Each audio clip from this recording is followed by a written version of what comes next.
Hello दोस्तों, welcome to the channel. आज के वीडियो में हम पढ़ने जा रहे हैं जनरल एनाटॉमी का तीसरा लेक्चर। और आज हम क्या पढ़ेंगे? आज हम ये वाला टॉपिक पढ़ेंगे, anatomical terms for the joint movement. ये सारी चीजें आज हम लोग पढ़ेंगे। तो कर दें शुरू? अरे कर दे क्या शुरू? बोलो ना, बोलो, बोलते क्यों नहीं? कर दो शुरू। अरे कर रहे हैं, चलो चलो चलो। सबसे पहले हमारे पास एक टर्म आती है जिसको बोलते हैं फ्लेक्शन। What is flexion?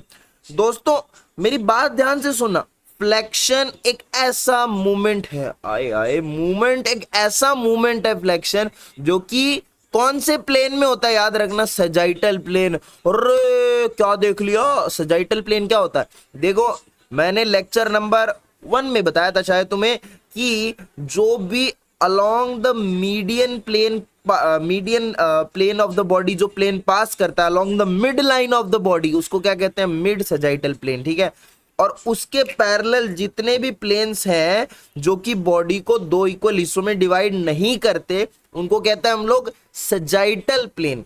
सो ये मूवमेंट सजाइटल प्लेन में ही होता है and around a transverse axis होता है। जैसे सपोज, मेरी बात ध्यान से सुनना, ये सपोज जैसे मेरा सजाइटल प्लेन है, ठीक है। अब ये ट्रांसवर्स एक्सिस कौन सा? जो हॉरिजॉन्टल एक्सिस होता है ऐसे, तो ये ट्रांसवर्स एक्सिस हो गया।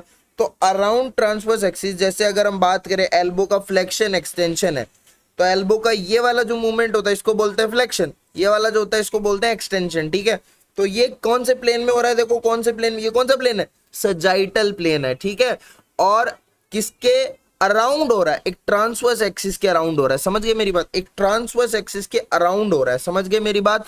तो व्हाट इज फ्लेक्शन? डिफाइन करो, जल्दी से बता दो मेरे को। फ्लेक्शन एक ऐसा मूवमेंट है that takes place in the sagittal plane and around a transverse axis. अच्छा, ये जो फ्लेक्शन है ये ऐसा मूवमेंट है जो कि एंगल ऑफ द जॉइंट को रिड्यूस करता है। कैसे? जैसे मान लो, ये देखो, मान लो ये क्या है? ये नॉर्मल पोजीशन, ये देखो, ये हो रहा है फ्लेक्शन, ये है एक्सटेंशन।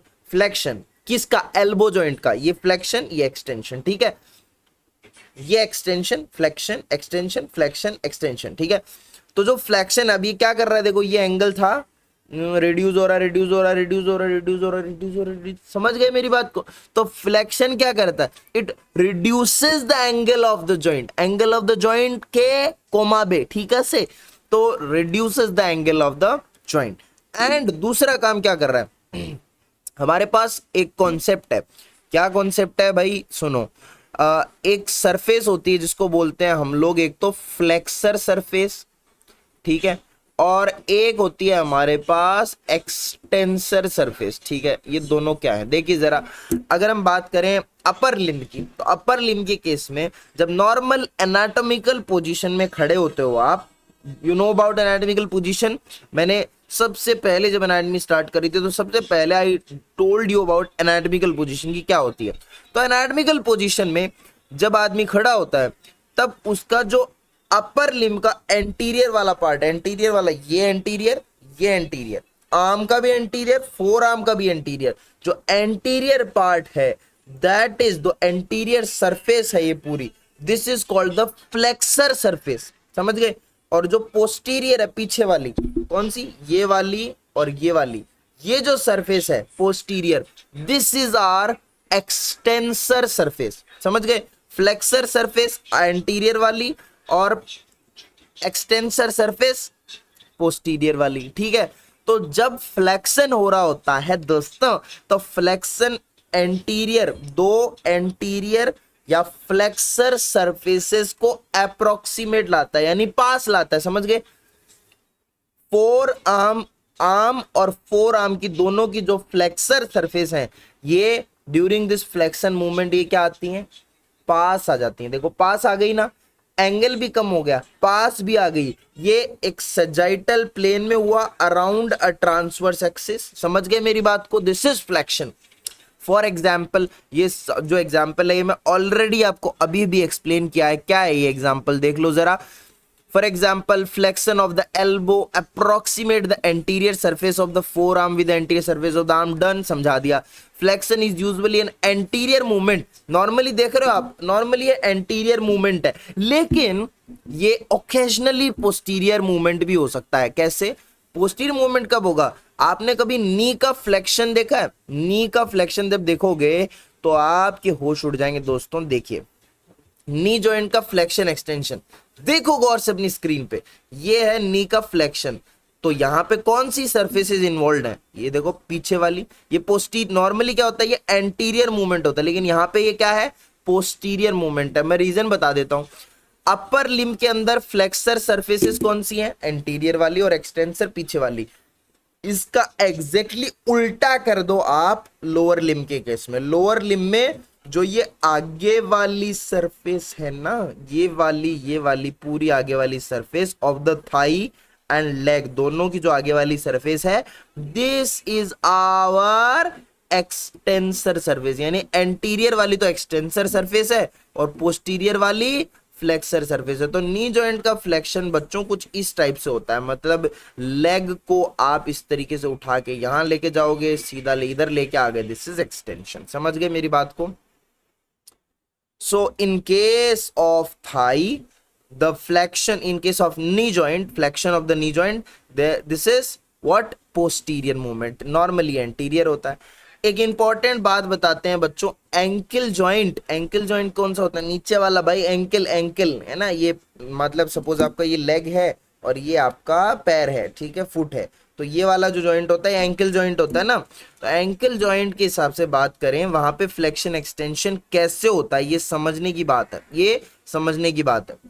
इसमें समझना क्या है, देखो पहली बात तो देखो, ये आपका लेग हो गया, ये फुट हो गया। आप इमेजिन करो, ये पैर है नहीं, लेकिन इमेजिन करो ना, ये जो ऊपर वाला सरफेस है ना फुट का, ये तो होता है अपना डॉर्सम ऑफ द फुट, ठीक है। और जो नीचे अपनी पगथली होती है, पैर वाला नीचे वाला जो सरफेस है, this is what? Planter surface, ठीक है। तो कहना आदमी ये चाह रहा है, flexion of the ankle joint जब ऐसे होता है ना पैर, जब आप एडी के बल खड़े होते हो ऐसे इस तरीके से, और जो आपकी डॉर्सम है फुट की वो एलिवेटेड रहती है, इसको हम क्या कहते हैं? एक टर्म अलग से यूज करते हैं, डॉर्सी फ्लेक्शन। क्या यूज करते हैं? डॉर्सी फ्लेक्शन, ठीक है। ये नॉर्मल हम जमीन पे खड़े हैं, अगर एडी के बल ऐसे खड़े हो गए, डॉर्सम एलिवेटेड हो गया, और डॉर्सम के हिसाब से हम लोग इसको नाम देते हैं डॉर्सी फ्लेक्शन, ठीक है। ओके, उसके बाद नॉर्मली पैर तो ऐसे रहेगा ना, मतलब तो एंगल ही एक्चुअली रिड्यूस हो रहा होगा, समझ गए ना, ऊपर आने से एंगल रिड्यूस हो रहा होगा। देन नेक्स्ट चीज, ये नॉर्मल पोजीशन हो गई। अगर आप ऐसे आगे टोज के बल ऐसे खड़े हो जाते हो, समझ गए ना मेरी बात, पैर को इमेजिन करना, टोज के बल खड़े हो जाते हो, उसको कहते हैं हम प्लांटर फ्लेक्शन, मतलब pressing the foot downward as in rising on the toes, समझ गए, दिस इज प्लांटर फ्लेक्शन। ये देखो, इसके मैं प्यारे से आपको डायग्राम दिखाता हूं, प्लांटर फ्लेक्शन और डॉर्सी फ्लेक्शन। देखो ये नॉर्मल पोजीशन हो गई, यहाँ पे ये इससे ऊपर गया, एडी के बल खड़े हुए, डॉर्सम एलिवेटेड हुआ, दिस इज डॉर्सी फ्लेक्शन, ठीक है। ये प्लांटर फ्लेक्शन है, ये प्लांटर फ्लेक्शन है, ये प्लांटर फ्लेक्शन है। तो डॉर्सी फ्लेक्शन, प्लांटर फ्लेक्शन। बात समझ में आएगी नहीं आई बोलो ना, आई होप आ गई होगी। नेक्स्ट चीज, ये हाथों का भी यही बता देते हैं आपको, जो फिंगर्स है हमारी नॉर्मली एक्सटेंडेड रहती हैं, लेकिन अगर हम लोग मूवमेंट की बात करें, this is flexion of the finger and this is extension, flexion extension, ठीक है। ये फिंगर्स का मूवमेंट भी हो गया। उसके बाद नेक्स्ट पॉइंट आता है lateral flexion of the trunk. देखो lateral flexion is the movement of the trunk in coronal plane. What is coronal या फिर फ्रंटल प्लेन? ये वाला प्लेन होता है जब हम बॉडी को इस तरीके से काटते हैं, समझ गए कैसे काटते हैं? Let me show you.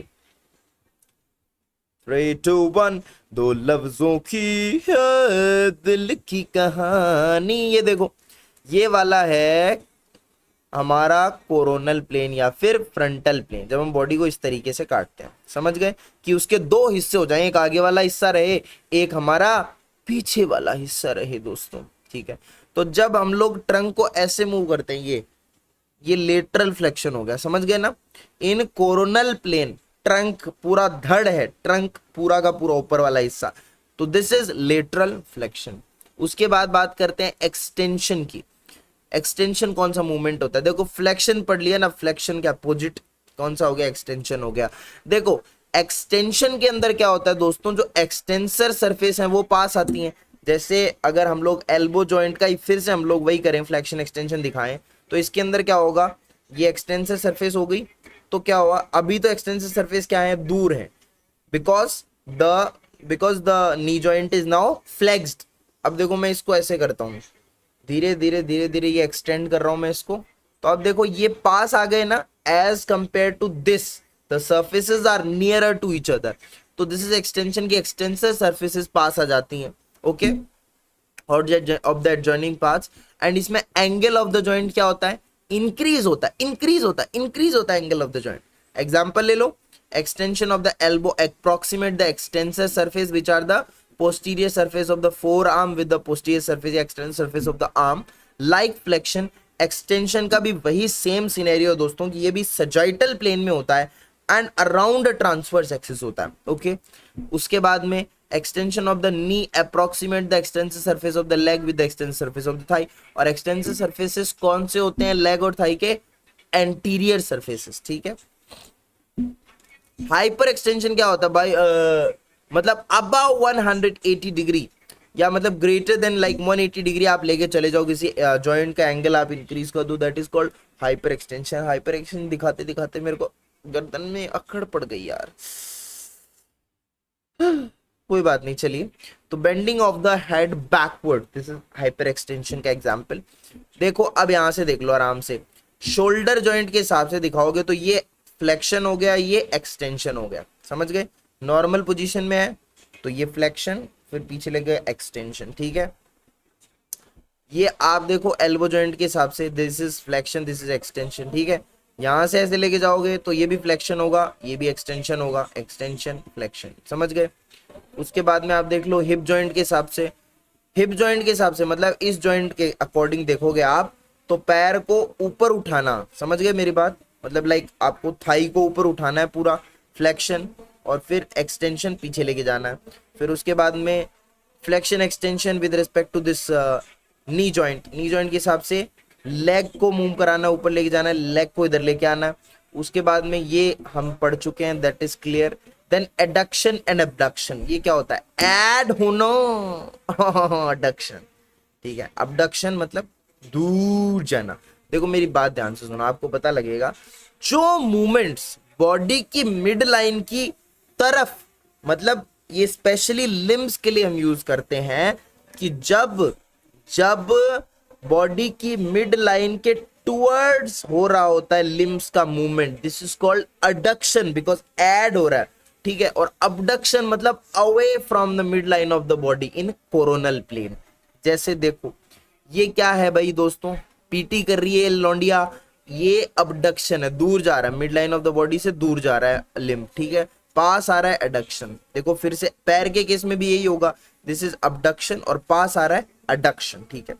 लेकिन भाई फिंगर्स और टोज के केस में अडक्शन अबडक्शन को हम थोड़ा सा अलग तरीके से यूज करते हैं। देखो फिंगर्स के केस में आपको पता ना, मिडल फिंगर तो एकदम फिक्स पोजीशन पे होती है, देखिए मिडल फिंगर क्या होती है, एकदम फिक्स पोजीशन पे होती है। अब उसके रेस्पेक्ट में दोस्तों बाकी जो फिंगर्स हैं वो जब पास आए, ठीक है, पास आए, दिस इज अडक्शन, एंड अगर दूर जाए दिस इज कॉल्ड अबडक्शन। देख लो स्क्रीन पे अच्छे से, ठीक है, पास आए तो एडक्शन, दूर जाए तो अबडक्शन, समझ गए। This is all about the adduction and abduction. उसके बाद थंब का तो कुछ अलग ही केस है जनाब, थंब का तो कुछ अलग ही केस है, ध्यान से देखने की कोशिश करना। ये जो मूवमेंट है ये, this is flexion of thumb, this is extension of the thumb, this is flexion, this is extension of the thumb. ये जो मूवमेंट होता है इसको हम कहते हैं opposition of the thumb and little finger, ठीक है। उसके बाद में ये देखो, ये होता है थंब का अबडक्शन, ये होता है थंब का एडक्शन, अबडक्शन अडक्शन, समझ गए मेरी बात को।